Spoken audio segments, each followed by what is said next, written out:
এই রেসিপিটা বানাবার জন্য চ্যানেলটার সাথে থাকো, কিভাবে বানাচ্ছি দেখো। তো চলুন রেসিপিটা শুরু করা যাক।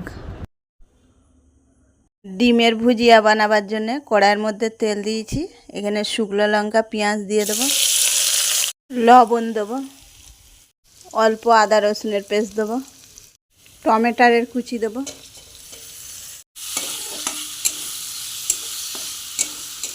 অল্প হলুদের গুঁড়ো দেবো, অল্প লঙ্কার গুঁড়ো দেবো, দেবো জিরের গুঁড়ো।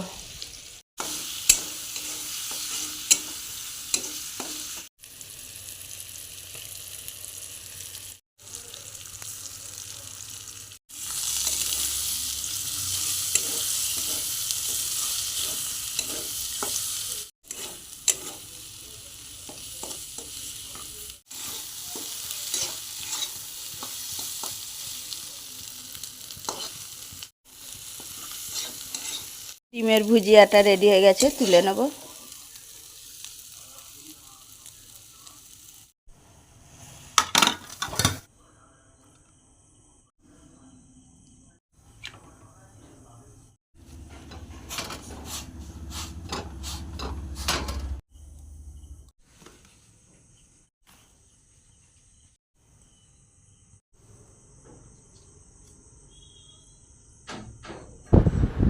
এই ডিমের ভুজিয়া তোমাদের কার কার খেতে ভালো লাগে? ভালো লাগলে একটা লাইক শেয়ার কমেন্ট করো।